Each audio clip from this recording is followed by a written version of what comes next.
दोस्तों नमस्कार, प्रणाम, अभिवादन स्वीकार करें। शुरू करते हैं आज की बड़ी खबरें। मध्य प्रदेश के सभी 52 जिलों की बड़ी खबरें।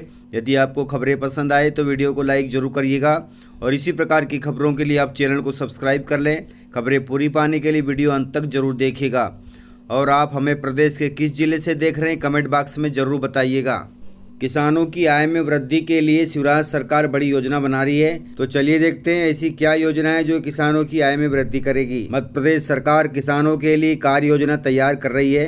किसानों की आय में वृद्धि करने के लिए और खेती की लागत को घटाने के लिए सरकार द्वारा निर्यात को बढ़ावा दिया जाएगा। इसके लिए कई राज्यों में नोडल अधिकारी नियुक्त किए गए हैं। प्रदेश में पिछले एक साल में 1167 करोड़ रुपए से अधिक का कृषि उत्पादन का निर्यात किया गया है, जो किसानों की आय में वृद्धि का एकमात्र स्रोत है। अर्थात सरकार चाह रही कि ज़्यादा से ज़्यादा फसलों का निर्यात हो। उसके लिए नोडल अधिकारी भी नियुक्त किए गए हैं, चाहे वे अलग अलग राज्य से हों। जिससे ज़्यादा फसलें बिकेंगी तो किसानों को ज़्यादा आय प्राप्त होगी। वहीं 2022 के लिए मध्य प्रदेश सरकार द्वारा इसे बढ़ाकर 3000 करोड़ रुपए तक पहुंचाने का लक्ष्य रखा गया है इस निर्यात को। इसके लिए राज्य सरकार द्वारा तमिलनाडु, महाराष्ट्र, गुजरात, राजस्थान सहित अन्य राज्य में नोडल अधिकारी नियुक्त किए जाएंगे। यह अधिकारी अन्य राज्यों के व्यापारियों से संपर्क बढ़ाने के साथ साथ संस्थाओं से अनुबंध करेंगे, जिसके बाद उत्पादों को वहां तक पहुंचाया जाएगा और किसानों की फसलों को उचित दाम मिलेगा। इसके लिए प्रदेश में निर्यात प्रकोष्ठ भी बनाया जाएगा, उसमें विशेषज्ञों की नियुक्ति की जाएगी। साथ ही कई राज्यों में मंडी बोर्ड के नोडल अधिकारी की नियुक्ति भी की जाएगी। मुख्य सचिव अजित केसरी का कहना है कि कृषि उत्पादों से निर्यात में मध्य प्रदेश की हिस्सेदारी बढ़ाने की कार्य योजना तैयार की जा रही है। इसके लिए फसलों की ब्रांडिंग और मार्केटिंग दोनों की जा रही है। यह फैसला प्रदेश की कृषि उत्पादों की विदेशों में मांग को देखते हुए लिया गया है। कई बार व्यापारी मध्य प्रदेश से प्रोडक्ट लेकर जाते हैं और उसकी प्रोसेसिंग कर उसका निर्यात करते हैं, जिसके बाद सरकार द्वारा तय किया गया है कि सरकार निर्यात करने वाली संस्थाओं के साथ अनुबंध करेगी और प्रदेश के कृषि उत्पादों को खुद से निर्यात करेगी, ताकि किसानों को फसलों का उचित दाम मिल सके और फसलें विदेश में भी बिक सकें। मध्य प्रदेश में 10वीं और 12वीं के छात्रों के लिए बड़ी खबर है। परीक्षाएं अभी चल रही हैं। परीक्षा के दौरान आपको बोनस अंक मिलेंगे और रिजल्ट भी जल्दी आएगा। मध्य प्रदेश माध्यमिक शिक्षा मंडल के 10वीं और 12वीं के छात्रों के लिए अच्छी खबर सामने आई है। बोर्ड की कापियों का मूल्यांकन 5 मार्च से शुरू हो गया है। अर्थात कापी जांचने का काम 5 मार्च से शुरू हो गया है और आधा दर्जन विषयों में बोनस अंक भी दिए जाएंगे आप सभी को। लेकिन इसमें शर्त यह है कि जो भी प्रश्न गलत थे उन्हें छात्रों द्वारा हल करने की कोशिश की जानी चाहिए थी। अर्थात प्रश्न पत्र में कई प्रश्न गलत आए थे, उन प्रश्नों को यदि छात्रों ने हल करने की कोशिश की है तो उन्हें बोनस अंक मिलेगा। कक्षा 10वीं एवं 12वीं के 6 से ज़्यादा विषयों के पेपरों में कई प्रश्न गलत पाए गए हैं। इन सभी प्रश्नों के बदले विद्यार्थियों को बोनस अंक दिए जाएंगे। बोर्ड द्वारा कहा गया है कि जो प्रश्न गलत आए थे यदि छात्रों ने उन्हें हल करने की कोशिश की है तो उन्हें बोनस अंक मिलेंगे, और छात्रों ने उन्हें हल नहीं किया है तो उन्हें कोई भी नंबर नहीं दिया जाएगा। इस बार मेरिट में आना बड़ा मुश्किल होने वाला है, क्योंकि जिन भी छात्रों के अंक 90% या उससे ज़्यादा बनेंगे उनकी कापी दोबारा से चेक की जाएगी। मूल्यांकन करने वाले शिक्षकों को मंडल ने सबसे खराब और सबसे अच्छे अंक लाने वाले विद्यार्थियों पर विशेष ध्यान देने को कहा है। साथ ही 12वीं की कापियां बड़ी सावधानियां और सघनता के साथ जांचने को भी कहा गया है। वहीं जो छात्र काफ़ी कम अंक हासिल करेंगे उनकी कापी को दोबारा जांचा जाएगा, ताकि रिजल्ट जारी करने के बाद परेशानी ना हो। शिक्षकों को कापियों का मूल्यांकन होने के बाद उसके अंक तत्काल मंडल की वेबसाइट पर दर्ज करना होगा। तो इस प्रकार से सारी व्यवस्था की गई है बोर्ड द्वारा, और अंतिम में सभी कापियां चेक होने के बाद रिजल्ट तैयार होगा और जारी किया जाएगा। संभावना जताई जा रही है कि अप्रैल के लास्ट वीक या मई के पहले सप्ताह में 10वीं और 12वीं का रिजल्ट जारी किया जा सकता है, इसलिए आप सभी तैयार रहिएगा। प्रदेश में 1 अप्रैल से सस्ती होगी शराब। विदेशी शराब 50 से लेकर 500 रुपये तक सस्ती मिलेगी। अब 110 रुपये का देसी पौवा अब आप सभी को मिलेगा 85 रुपये में, क्योंकि शिवराज सरकार ने शराब नीति में बड़ा बदलाव किया है। मध्य प्रदेश में अब 1 अप्रैल से शराब सस्ती हो जाएगी। देसी शराब का 110 रुपये में मिलने वाला 180 ml का पौवा अब 85 रुपये का मिलेगा। विदेशी शराब से 10% एक्साइज ड्यूटी कम की जा रही है, जिसका फ़ायदा आमजन को मिलेगा। अर्थात अब शराब 50 रुपये से लेकर के 500 रुपये तक सस्ती हो जाएगी। प्रदेश में देसी शराब सस्ती करने के लिए शराब बनने से लेकर ग्राहक तक पहुंचाने की कमाई का मार्जिन घटा दिया गया है। शुक्रवार को मंत्रिमंडल समूह की हुई बैठक में हेरिटेज शराब का पेटेंट करने पर सहमति बनी है। इससे जनजातियों का आर्थिक सशक्तिकरण हो सकेगा, क्योंकि मध्य प्रदेश में हेरिटेज शराब नीति 2022 में आदिवासियों को महुए की शराब बनाए जाने की अनुमति दी गई थी सरकार द्वारा।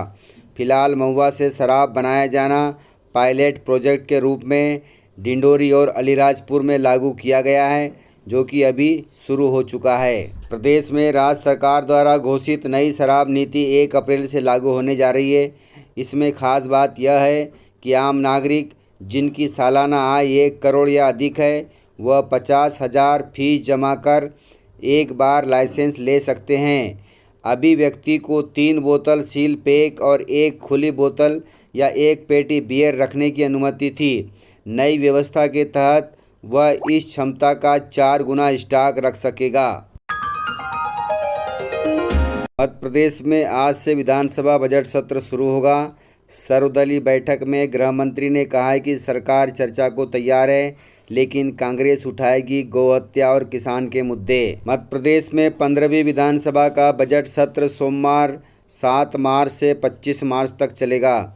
इसमें पहले रविवार को विधानसभा अध्यक्ष गिरीश गौतम ने सर्वदलीय बैठक बुलाई, जिसमें सत्ता पक्ष और विपक्ष के बीच सदन को सुचारू रूप से चलाने पर सहमति बनी, अर्थात विधानसभा सत्र के दौरान किसी प्रकार का हंगामा न हो। बैठक में विधानसभा अध्यक्ष गिरीश गौतम ने कहा कि बजट सत्र काफ़ी महत्वपूर्ण है। इसमें जनहित से जुड़े मुद्दों पर चर्चा की जाएगी, बिना किसी व्यवधान के प्रश्नकाल चले। बैठक में पूर्व सीएम कमलनाथ ने किसान, गोहत्या, पुरानी पेंशन बहाली और कानून व्यवस्था के मुद्दे पर चर्चा करने का मुद्दा उठाया है। इसको लेकर संसदीय कार्य मंत्री नरोत्तम मिश्रा ने कहा कि सरकार सभी विषयों पर चर्चा करने के लिए तैयार है। अब सोमवार को सदन की कार्रवाई प्रारंभ होने से पहले कार्य मंत्रणा समिति की बैठक होगी, जिसमें तय होगा कि किस विषय पर किस रूप में चर्चा कराई जाएगी। यह बजट सत्र 25 मार्च तक चलेगा और 9 मार्च को मध्य प्रदेश का बजट पेश होगा। वहीं विधानसभा में गूंजेगा प्रधानमंत्री फसल बीमा योजना क्लेम का भुगतान मुद्दा, क्योंकि बीमा कंपनियों ने अभी तक किसानों को नहीं दिया है फसल बीमा का क्लेम। इस बजट सत्र में फसल बीमा का मुद्दा गरमाने वाला है।